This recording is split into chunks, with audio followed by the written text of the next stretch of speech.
Oke, pokok bahasan angka indeks. Ini ya ada dua ya, harga dan kuantitas. Lalu ini adalah pokok bahasannya yang hari ini kita akan bahas. Mulai dari pengertian, cara menghitungnya, gitu ya. Baik indeks harga maupun indeks kuantitas. Nah, apa sih pengertian dari angka indeks? Nah, angka indeks adalah angka yang dipakai sebagai alat perbandingan dua atau lebih kegiatan yang sama dalam kurun waktu yang berbeda. Atau bisa juga dikatakan angka indeks adalah bilangan yang dapat menunjukkan suatu perubahan atau perbandingan variabel tertentu pada waktu tertentu terhadap variabel tersebut pada waktu dasarnya. Nah, ini teman-teman perhatikan di sini adalah ada waktu tertentu dan waktu dasar. Nah, ini yang harus menjadi perhatian. Ya. Yaitu waktu dasar dan waktu tertentu. Nah, ini adalah kegunaan dari angka indeks untuk pendeflasian, untuk menghitung daya beli, lalu untuk menghitung kontrak kerja dan indikator dunia perdagangan. Nah, ini adalah syarat-syaratnya, baik yang menjadi waktu dasar maupun waktu tertentu.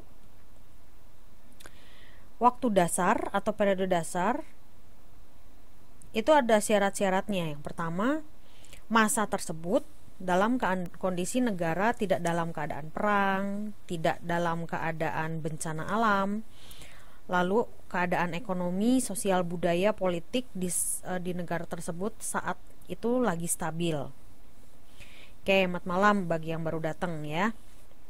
Oke, sedangkan untuk waktu tertentu yaitu periode yang atau variabel yang pada saat itu akan atau ingin diketahui angka indeksnya.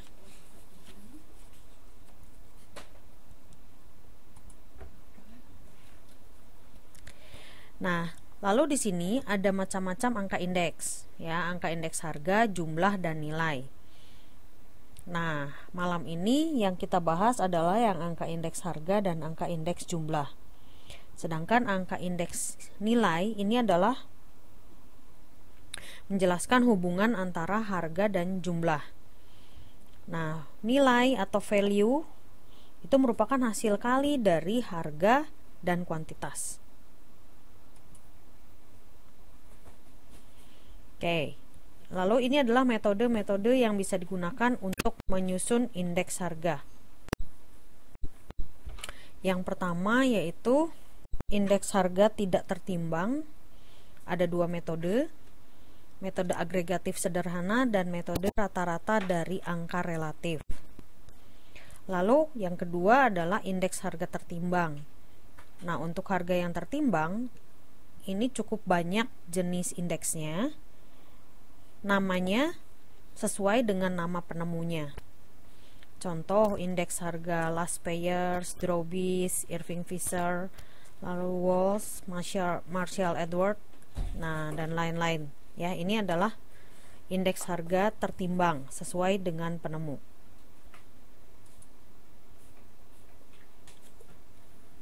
Nah, sekarang kita lihat contoh pertama ya.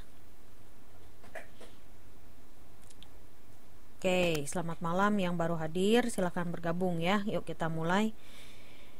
Lihat contoh pertama, indeks harga tidak tertimbang. Untuk yang tidak tertimbang itu ada dua metode. Satu agregatif sederhana, yang kedua metode rata-rata dari angka relatif.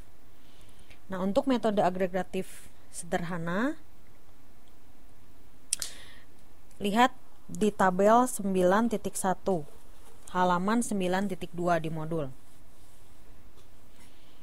Contohnya di sini ada jenis barang, ada 5 jenis barang, ada beras, daging ayam, gula pasir, telur ayam, ikan asin. Ini ada 2 tahun. Harga P itu adalah price 2009 dan price tahun 2010. Untuk tahun 2009 beras harganya 6.000, daging ayam 20.000, gula pasir 10.000 dan seterusnya. Sedangkan kalau harga tahun 2010, nah situ ada perubahan harga ya. Ada beras 7.000, daging ayam 25.000, gula pasir 12.000, telur ayam 10.000 dan lain-lain. Nah, jumlah harga di tahun 2009 dan harga di tahun 2010, semua jenis barang itu dijumlahkan. Nah, diperoleh hasilnya untuk tahun 2009 58.000, untuk tahun 2010 69.000. Nah, lalu bagaimana cara menghitungnya? Nah, dari 2 tahun, yaitu tahun 2009 dan 2010, dicari dulu mana yang menjadi tahun dasar. Tuh ya. Nah, di sini yang menjadi tahun dasar adalah tahun 2009. Nah, intinya ingin membandingkan antara tahun 2010 dengan 2009 ini ada perubahan nggak gitu ya, dari sisi perubahan dari sisi harga. Nah, jadi secara matematis metode agregatif sederhana dirumuskan, yaitu menjumlahkan harga tahun tertentu dibandingkan dengan jumlah harga tahun dasar. Nah, N ini adalah tahun tertentu, 0 adalah tahun dasar. Nah, jadi teman-teman coba perhatikan di situ di tabel 9.1,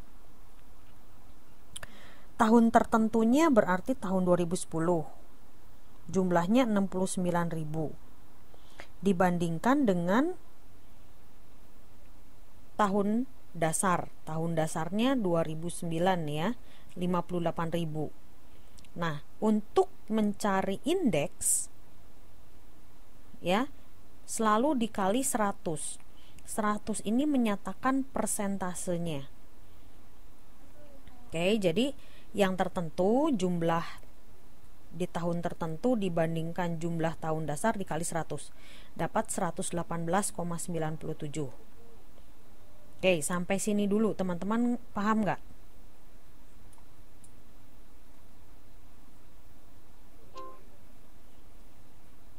Paham ya? Oke, nah kalau sudah paham, nah sekarang kita lanjutkan. Nah, sekarang arti dari angka 118,97. Nah, ini artinya apa? Nah, di sini dikatakan harga barang-barang tahun 2010 lebih tinggi 18,97% dibandingkan tahun 2009.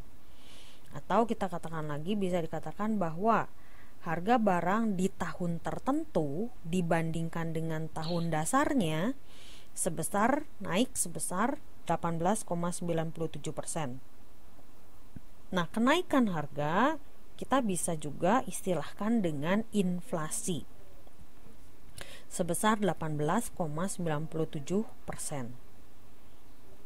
Oke, sampai situ jelas?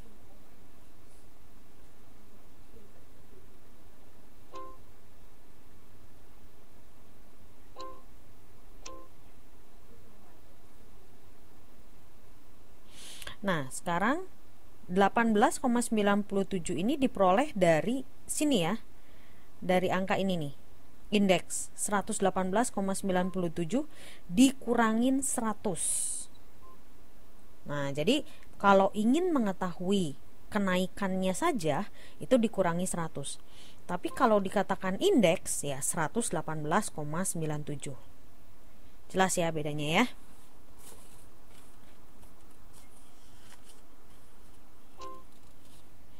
Oke, kalau gitu kita lanjut. Nah, bagaimana dengan kalau tadi ini kan metodenya metode untuk agregatif sederhana. Kalau yang ini sekarang kita bahas rata-rata dari angka relatif. Nah, ini rumusnya, yaitu pertama membandingkan relatifnya, yaitu harga di tahun tertentu dibandingkan dengan harga di tahun dasar dikali 100. Lalu K di sini adalah banyaknya barang. Maka nanti pertama membandingkan dulu yang tertentu dibandingkan dasar dikali 100, baru dijumlahkan dibagi dengan banyaknya jenis barang. Gitu ya. Sekarang kita lihat contohnya. Oke, teman-teman perhatikan tabel 9.2 halaman 9.4 di modul. Nah, di sini tahun dasarnya 2009, tahun tertentunya 2010. Nah, ini dibandingkan dulu. Ini 7.000 dibagi 6.000, dapat ini dikali 100 ya, jangan lupa. 7.000 dibagi 6.000 kali 100, 116,67. 25.000 dibanding 20.000 dikali 100, 125. 12.000 dibanding 10.000 kali 100, 120. 10.000 dibanding 9.000 kali 100, 111, dan seterusnya. Jadi masing-masing ini, masing-masing harga dibandingkan harga di tahun tertentu dibandingkan harga tahun dasar dikali 100. Nah, ini dapat indeksnya. Dari sini angka relatifnya, ini angka relatifnya. Lalu masing-masing ini dijumlah. Ya, ini jumlahnya, ini masing-masing jumlahnya. Nah, lalu indeks harga untuk rata-rata angka relatif yaitu menjumlahkan hasil perbandingannya dibagi dengan 5. Nah, masih ingat 5 itu berasal dari mana?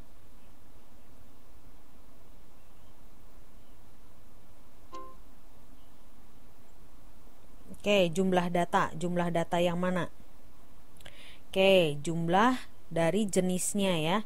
Kan ada beras, daging, gula, telur, ikan ya, jenis barang, betul. 5 ini jenis barang. Good. Nah, setelah dijumlahkan mendapatkan indeksnya 117,61. Oke, ini indeksnya 117. Lalu artinya apa?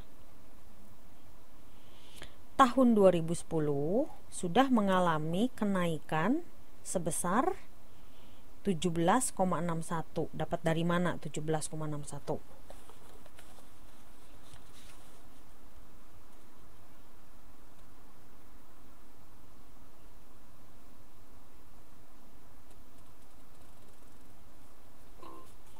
Ya, betul.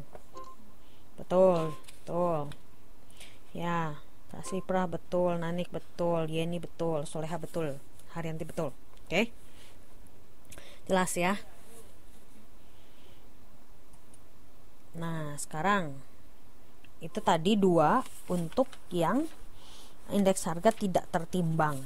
Nah, kalau sekarang kita akan masuk ke dalam angka indeks yang tertimbang. Nah, yang tertimbang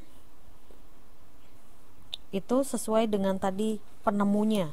Ada last payers, ada pasce, dan seterusnya. Yuk kita lihat satu-satu ya. Yang pertama adalah last payers. Last payers menggunakan kuantitas pada periode dasar sebagai timbangan, sehingga indeks last payer diformulasikan bentuknya seperti ini. Nah, teman-teman gak usah pusing dengan rumusnya, ini mudah. Nanti teman-teman akan lihat persamaannya. Nah, di sini ya IL, Index Last Payers. Ya, ini singkatan dari Index Last Payer, IL. Sigma PN dikali Q0 dibagi sigma P0 dikali Q0.